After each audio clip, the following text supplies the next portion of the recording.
in the studio with. Hi, Bridget. Hello. Oh, you'll have to pull that mic up a little bit. Let's talk right into it. It's a bit of a droopy one, that one. How are you? I'm well and excited to be here. Well done. And, this is really exciting work, I reckon you do here, which is really, and it's just so needed, non-violent communication. So, I mean, the idea of a lot of people just subconsciously sort of go through their life and just, basically innately, and you think it's just almost like nature that you can, you speak and you communicate with people the way we do, and if you get through life pretty good, then there's really nothing you really do. The idea that when you say non-violent communication, who are the people who are coming to you to change their way of communication? What are the groups you usually are dealing with, or individuals?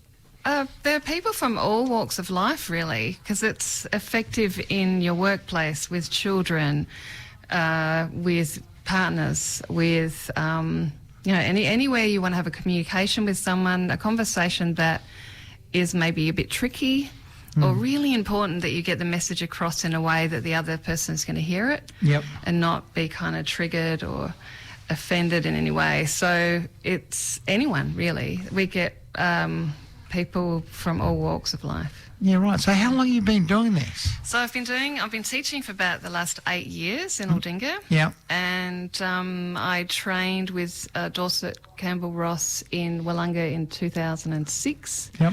So I've been kind of on the path for quite a while.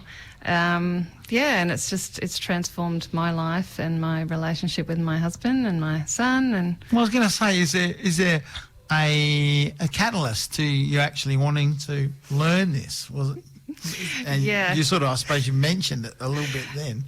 Well, it was basically living in the eco village that kind of was a catapult. There was a friend of mine had invited Dorset over, and I realised that to live in a community in such a close proximity to others, without fences and with, you want to stay friendly with your neighbours, but often conflict with human beings, where human beings live closely together, and conflict is inevitable. And especially in the sorry for interrupting, but especially in the eco village where there's no fences, you've got no backyard, so it's quite unique. Yeah. Yeah, sorry, go on. No, that's okay. Yeah. And it's important because we're all connected in our meeting. We go to meetings together. We run the place collectively. We share food. We share, basically yards, So it's very important. And I learnt early on that to live there comfortably and feel I was able to express myself, I needed to have tools to do that, because we're not taught that in school,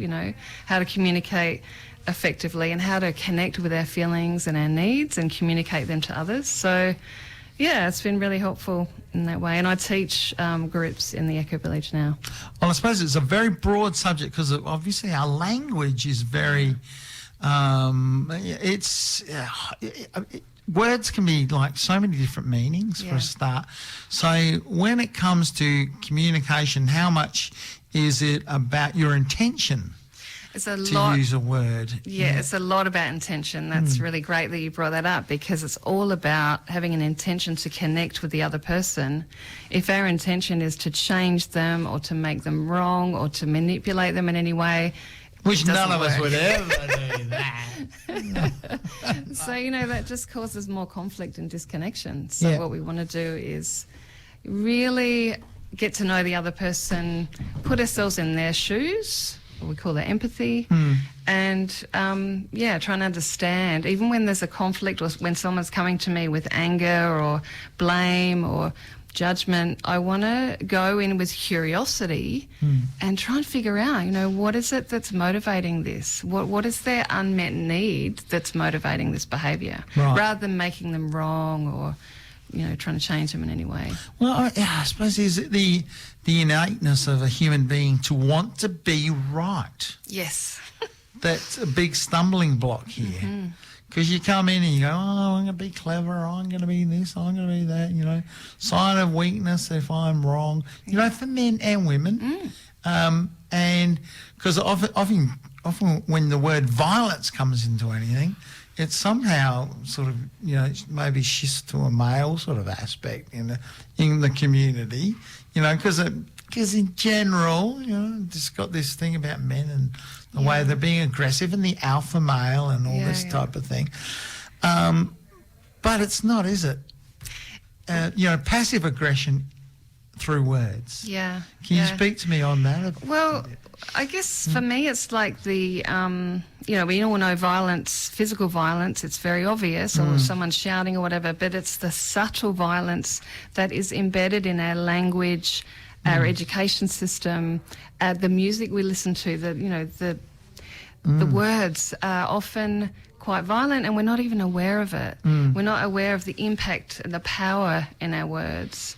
And so the more we can develop that awareness, the more we can, you know, come to the conversation with more self-responsibility and, you know, take full responsibility for our feelings and our impact.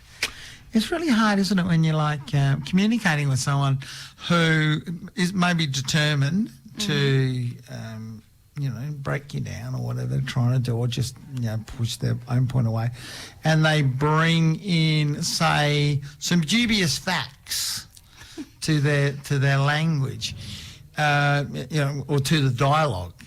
How do you do that? How do you communicate with someone that to say to them, I don't believe what you're saying is correct? Because a lot of times, if you're trying to dispute a fact, then things escalate. So are there any tricks to sort of dismantling the cycle of energy before it becomes... It's all about de-escalating conflict, you know, and the more specific I can be with my observation to start with, the more likely the other person is not going to react, because if it's factual, the same as if you'd see through a camera lens, when I'm speaking about something that happened or something they said, I might even use a quote. I'm using a direct observation instead of a judgment or my assessment of what happened. And so with them, I would try and find the observation. Like if they're saying some fact that's dubious, I'll be trying to seek out what actually happened. What are they actually talking about that, you know, I can have agreement with? Yeah, Does right. that make sense? Oh, for sure. And so what you're trying to say there is that even if you're disputing a fact, you try and approach it with common ground. Yeah, you're looking for the common ground, and the connection, and also understanding that we all have the same needs. As human beings, we all have the same needs. Yeah. So even if we have this clash, it's not at the need level, it's usually the strategy level. So when we have a need, like, for example, with the vaxxers and the anti-vaxxers, right? My understanding is they both want safety. For sure. But their strategy to meet that need for safety is very different. Yep. So there comes the conflict. Right. But often I find my experience when there's people in conflict, the needs are the same. Yep. Quite often, which is quite extraordinary. But it's the strategies, the way we go about trying to meet them that, you know, get in the way. Well, I suppose when people are coming in, they've got this is said, like, you know, Paul Keating once said, if you had a horse called Selfinterest, you'd back it every time. So self-interest is actually quite you know, it's a motivating force for behaviour, isn't it? You know. Yeah, and often, you know, fear drives us, you know, anxiety, all those things. We're motivated by our emotion, you know. Yeah. And so understanding that, and understanding that all of us are feeling these emotions because our needs aren't met, whenever there's emotion, especially a really strong emotion like anger, there's a really precious need underneath that's not being met for that person otherwise, or for myself, otherwise I wouldn't feel that strongly. Yep. And so whenever I'm confronted with that behaviour or, you know, that emotion, I can go, well, listening underneath, what is the need there? And that helps me to connect rather than disconnect. I think it'd be interesting, I'm not sure if you'd be able to answer this, but how, it's like we've just been through this Trumpy period, Trump, where he was actually like, he's got this great way of using his communication to get the fear factor up. How do you, as a listener, what's your responsibility as a listener to take in, like someone who's having a violent or sort of aggressive type of language? Is there a point where you got to go, no, I identify this, and I have to block this? Is that part of the process, or is it because a lot of media nowadays is media in general is one way. So how do you identify when someone is being their communication is there key words, or when you say, well, actually I'm being a victim here of some violent communication, are there ways to identify?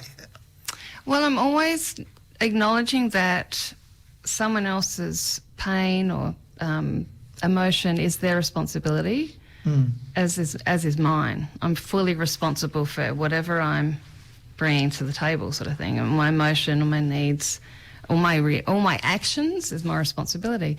And so I don't need to take that on. Yeah.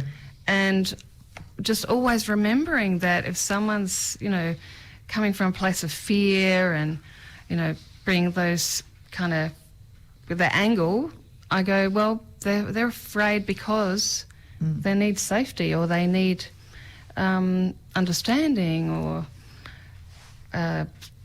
security, or protection, or whatever it is. So it sort of takes away that, like, I don't have a responsibility to change them, or... I'm thinking about your self-responsibility of absorbing it. Oh, no. To hold, just to go, oh, this is not correct. Yeah. I am not going to absorb this. Yeah.